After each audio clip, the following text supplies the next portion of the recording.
Hello, everyone. Welcome back to session number six. What we are going to do today is to compare the liquidity ratios. Okay.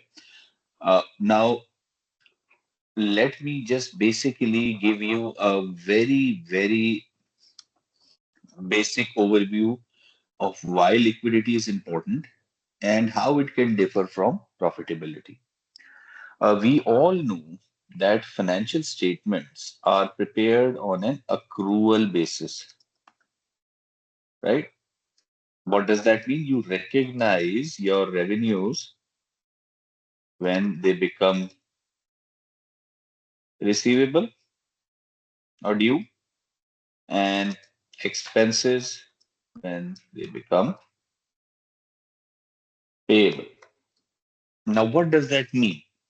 That means that, for example, if I take an example of a revenue, number one, for example, if I sold goods on credit, right, with a 30-day payment term, right, on December 20th, and my year end is December 31. Now, what does this entail? So, this entails that my revenue will be booked on December 20th. Okay. But I will receive cash when on, if I add 30 days from December 20th, will be roughly January 19th. Right. Now, if you look at these two scenarios, okay, I'm just going to quickly color them. Okay, I'll use a different color code for cash. Let's just say I'll use this one for cash. Here, I'm not teaching accounting entries right now, so I'm just going to be very basic. My revenue will affect the profit and loss. My cash receipt will affect my balance sheet. Why? Because my when I receive the cash, my cash will go up, cash will increase, and my receivables will decrease. So as you can see that, just quickly take this here. As you can see right now, that revenue or the profit and loss is very distinct from having cash. Okay. Similarly, if I use an expense example, right? Let me just do an expense example. Example, utility bill of $100, for example, $1,000 was received for the month of January. Okay, let's just say December. And year end is December 31. The bill was paid on January 10th. Okay. Now, let me just now let me just quickly take these two examples. Sorry, let me just add a day for the month of December on December 23rd.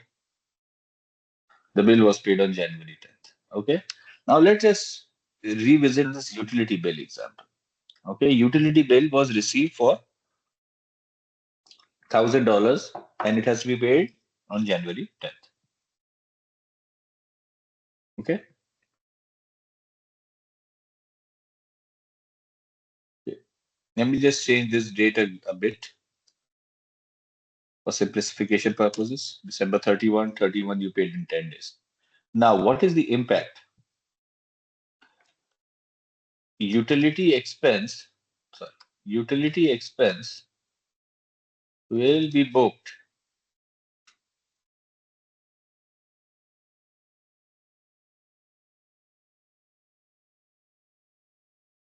on December 31 and a payable will be booked. Let me just also update here, and a receivable will be booked, right? Payment will be made in cash on January 10th. Okay. Now, this same thing, the expense will affect the profit and loss, right? The cash payment, let me just add one more clarity here. Revenue will affect profit and loss, and receivable in balance sheet.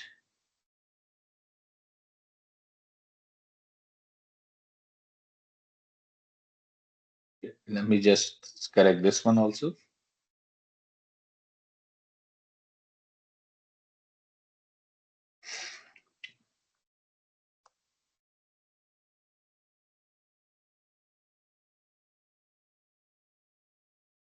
And payable in balance sheet. So as you can see, on this date, there is no cash movement, only your P&L is being shown. Okay. Now, cash payment will affect the balance sheet only. Cash will decrease, obviously, because I'm paying cash, it will decrease. And payable will also decrease because now I don't have to pay that balance anymore. Now, as you can see that these two events, even though they are interconnected, they affect the financial statements in a different way. And ultimately, if I go to the key word, that when is my profitability affected? My profitability is usually affected earlier when my accrual concept and my matching concepts and everything fall into place. If you see here, right? But my cash is not affected. Now, what does that entail? Imagine a bad situation when you don't have money to pay the bill, for example. Now that means that even though you have your expense incurred, your company might not have some cash balance, right? So that is a dangerous situation. Hence, it is very important to analyze the liquidity ratios. Okay. So two of the most popular ratios are these two ratios. I'm going to go one by one. Okay, let's just quickly see the first one. Let me just quickly fill this with black. Okay, let's just see the first one, current ratio. So what is the current ratio? It is a liquidity ratio, sorry, my bad, that measures whether a firm has enough resources to meet its short-term obligations. Resources can be cash or cash equivalents. Okay. Enough resources to meet its short-term obligations. Obviously, if you have a utility bill, you have to pay it. If you don't pay it, obviously, you will have some consequences for the company. Formula is, excuse me, CA upon CL. The ratio is a indication of the firm's accounting liquidity. See, earlier in our earlier sessions, right? If you remember these slides, we had seen profitability. Now we are going to see whether the company has enough cash to meet its short-term obligations. This aspect is known as liquidity. How liquid you are, how much cash a company can generate, how much cash a company carries. And you must have heard the word in the startup world that cash is king. Okay. Ultimately, even if you are a profitable business, you do not have the cash flow or the working capital funding, there is a high chance that your business may not survive. So liquidity is a very, very, very critical aspect and something that should always be studied because sometimes firms that are profitable may not be liquid. Okay. So as analysts and financial modelers, we have to be very, very careful in this regard. Now, what is the current assets of a company? Okay. What are the current liabilities of a company? Okay. So I'm just going to quickly go to my balance sheets. Okay. Remember these vertical analysis. So current assets are those assets. Let's just quickly study, for example, Costco's balance sheet. So what are current assets? Current assets are those assets that have a life of usually less than 1 year, right? So I'll just quickly write this in red. Current assets have a life of less than 1 year. 1 year is even too much, usually, very short term. So as you can see in the Costco balance sheet, for example, you have these current assets. Cash and cash equivalent, short-term investment, receivables, and some merchandise inventories. Other current assets, I'm not delving into that right now, just treating it as a normal receivable. However, you can see that, for example, you have to pay some form of amount, right, uh, to your creditors or whatever. So you must have some form of cash flow present, right? So if I do a quick ranking, okay, my current assets, cash, if you have cash, is the most liquid. Okay. This is most liquid than short-term investments because obviously if you have to sell your investments, then you will get some money. Receivables net, okay. You have to wait for the credit term to get your money out from your creditors, debtors, sorry. Merchandise inventories and other current assets. In our analysis, we will assume these other current assets to be illiquid. Now,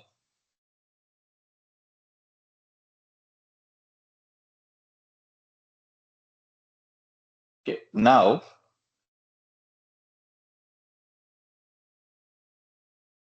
sorry. Now, what is the definition of a current liability? Current liabilities are those liabilities which you have to settle within a span of 1 year. Okay. So let me just quickly study Costco's current liability picture right now.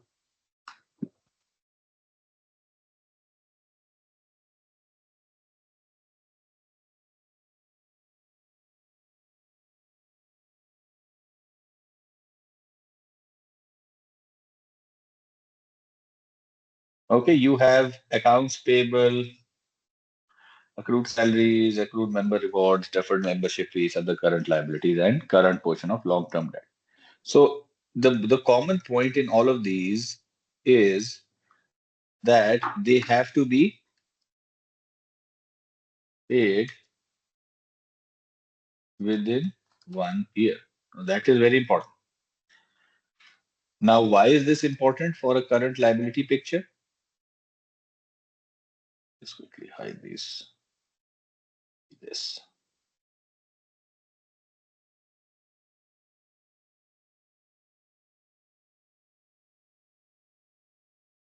Yeah. Now, why is this important from the current liability perspective? That you have to plan. Like if I quickly look at this balance sheet right now, I will see that Costco needs to pay 35 361 and then, triple zero, that's 35 something billion dollars within the next 1 year. Okay. And Costco has liquid assets of approximately 33,288. Okay. So these are the timing challenges that you can analyze when you see a liquidity ratio. Okay. So I've already done the working. I'm going to do one little change when we come to the working. But the point I am trying to stress out here is that some current assets are more illiquid than others. Okay, like this one. Inventories take their time. You buy the inventory, how you place an order, you receive it. Okay, so if I just quickly draw you the inventory cycle, it's like, sorry, you receive your inventory. That's the first step. I just type, my PC is a little slow right now. Okay, for inventories, what's the cycle for if I have an inventory? The first thing is you place an order. Okay, order your stock. Now, for example, you order your stock, you receive the stock. Let's just say you receive the stock in 2 weeks. Okay, for example, you placed an order on January 1. Okay, then you received an order on 15 January. You received the stock. You place the stock on shelves. Let's just say you do it on the same day, which rarely happens, but let's just assume. Then, then this inventory gets slowly and slowly sold, and let's just say stock is sold by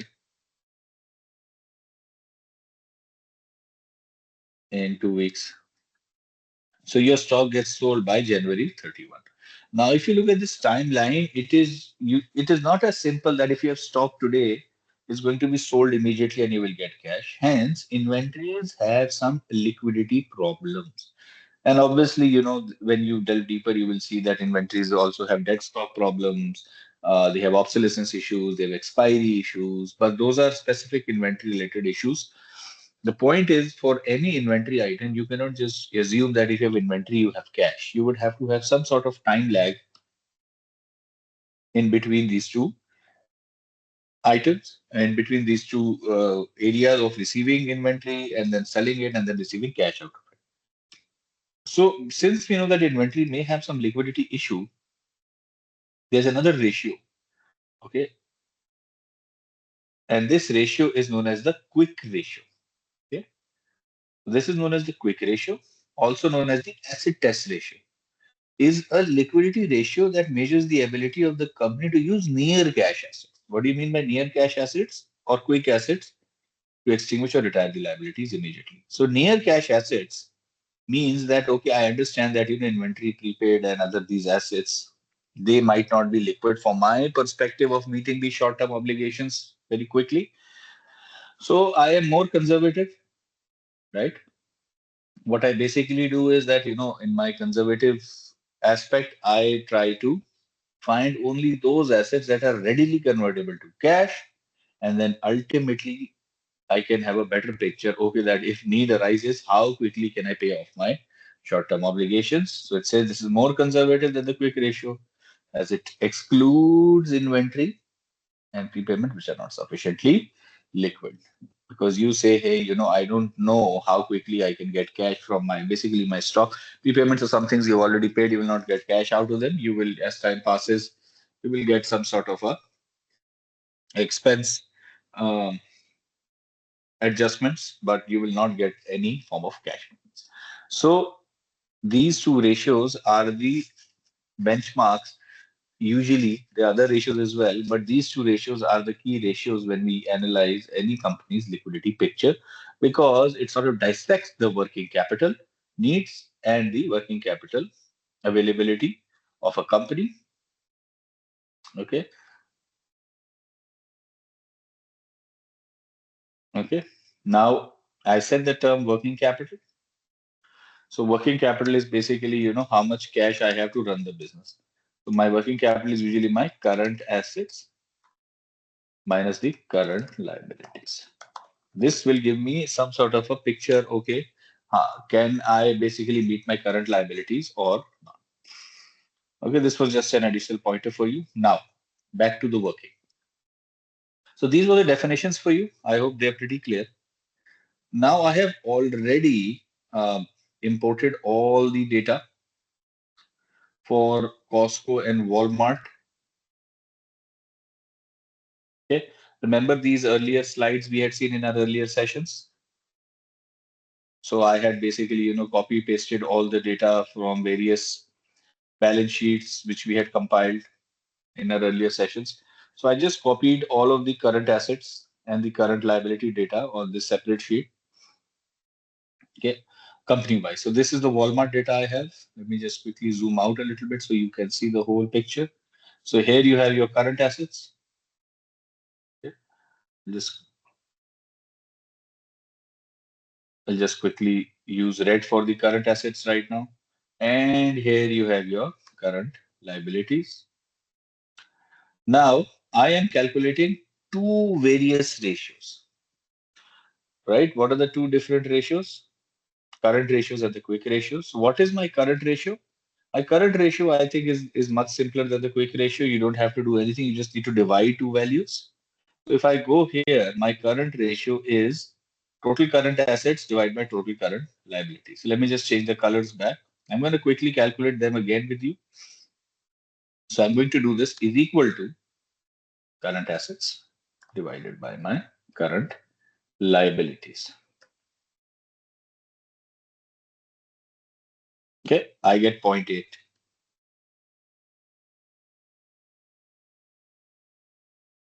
Okay, I'm just going to copy paste this formula here. 0.8, 0.83, 0.82, whatever they are. That's fine. Then here are my quick ratios. Now, what is my quick ratio formula? Current assets minus inventories minus prepayments, right?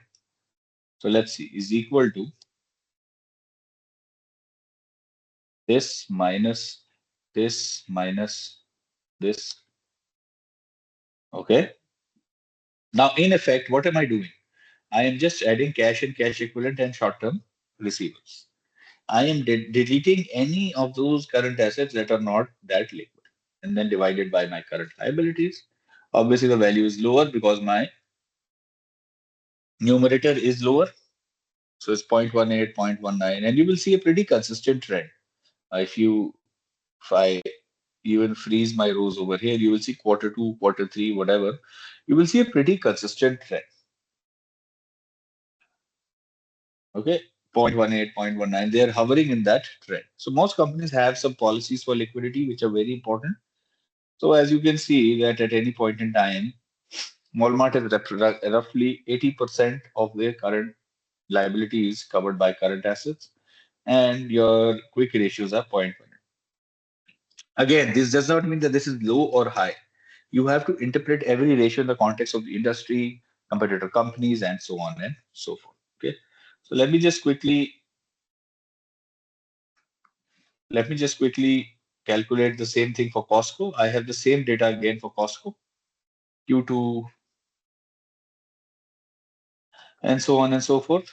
Okay, so what is the current ratio? I'm just going to quickly do it, is equal to my current assets, which are 33288 for this quarter, my current liabilities, which are this much for this quarter. Yeah. Then I'll just copy paste the formula. Control C, Control V the formula. Then I am done. Okay. Now what is my quick ratio? Is equal to this minus this. And I'm assuming, this other current assets over here, they are also equivalent to my prepayments. Okay, so basically what am I adding? I'm adding cash and cash equivalents, short-term investments, and receivables only. If you deduct this or add this, they are the same thing. Okay, divided by this. Now this is 0.4, right? What have I done? I have just added these three ratios. So another way to calculate this is, if you add only these three items, basically exclude the other illiquid assets, you should get the same answer. As you can, sorry, okay, you get the same answer. So if you want to, if you're comfortable adding only the most liquid assets, that's up to you. Or like for me, I've always liked deducting the inventories at the payment because it's quicker that way. That's also up to you. Anyway, so I'll just copy paste this formula. Okay.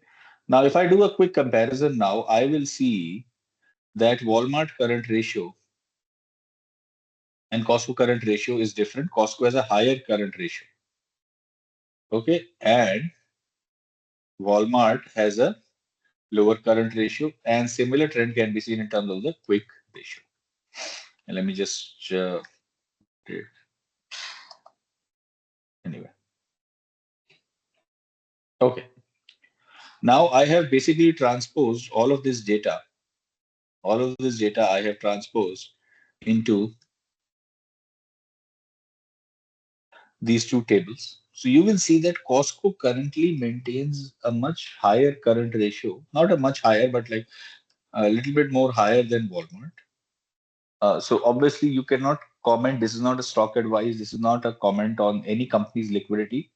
But if you just look at these two ratios, Costco presents a healthier picture. Now, don't get me wrong. That does not mean that Walmart has some issue or anything. No, that is the way they are maintaining their trend, right? And this is the way Costco maintains their trend. Okay, if I look at the quick ratios, they will also give you a similar sort of a situation scenario. Your quick ratios of Costco, your quick ratios of Walmart. Costco has a higher one. Okay, now there is another way. Let me just quickly delete these for you. We're going to do this again. Okay, now this is the way you can see that, hey, Walmart looks nicer. Oh, sorry, Costco looks nicer. Now you can also visualize all of this data in Excel or in Power BI. We've seen in our earlier session, you can do the same thing in Power BI by way of charts. So I'm just going to quickly select the current ratios. I'm going to basically click on Insert Charts. The recommended charts, I'm going to use the clustered column one, which I kind of like because it compares both the companies side by side. I'm going to press OK. Okay. You just quickly title, just quickly shorten this up a little.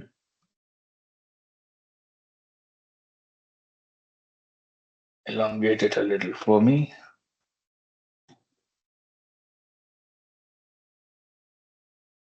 I'm going to quickly take this table down a little so that, you know, we have some space over here. Okay.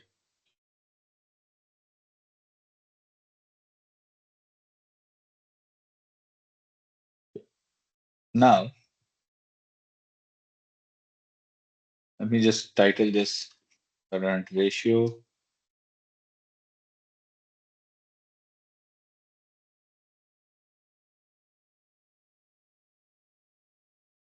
Okay.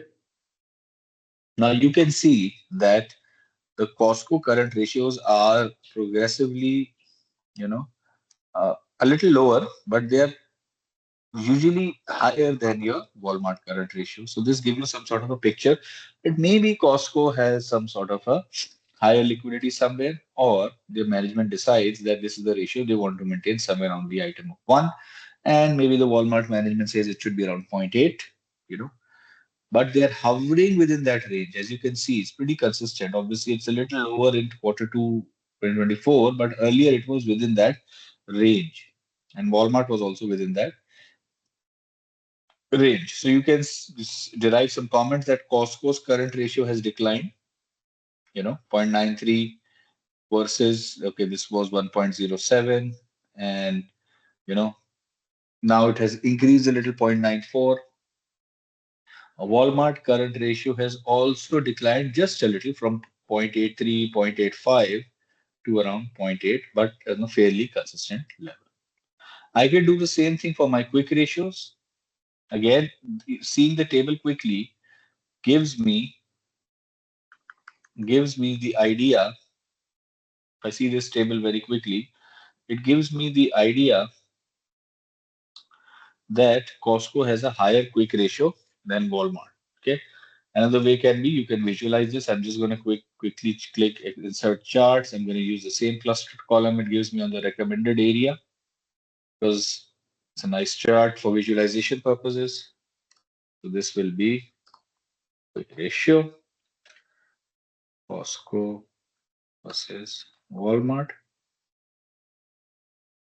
Now again, it shows that Costco's quick ratio has declined from zero point 0.5 levels, 0.55 to around zero point 0.4, 0.38 in this year. But it is still substantially higher than Walmart, and Walmart is maintaining, within that 0.18, 0.22 range. It's a little lower than the earlier quarters, but it's on a very similar trend level. So you can basically, have a quick assessment that Costco liquid assets are show a little higher trend than Walmart. And in the context of the whole analysis, you might come up with an opinion, okay? And maybe you can derive something out of it. Again, this is not a stock advice. This is not an interpretation of the entire organization. We are just studying these two liquidity aspects of an organization. And so that's about it. Hope this sort of helped you. Just a quick recap. You have two ratios because revenue and accrual basis are different. Okay.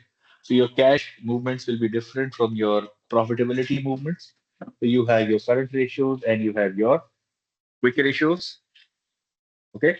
Then you have then you have your working capital, which is basically my difference of the current assets and the current liabilities. And ultimately, you can do some sort of a comparison of the different current assets and the current liabilities of different companies. So Costco and Walmart was one example. You can do various situations, various other organizations, and you know just experiment and then have some sort of a viewpoint. Okay, this is the trend. This is what it looks like, and so on and so forth. And if you want to this do these visual comparisons, you can do that. Then there are other ways you can do that. You if you want, you can basically compare one company, make a trend line out of it. Okay. Let me just quickly do a line chart.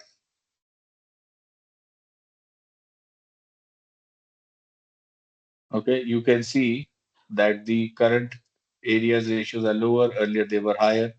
So sky is the limit of whatever you want to do with this.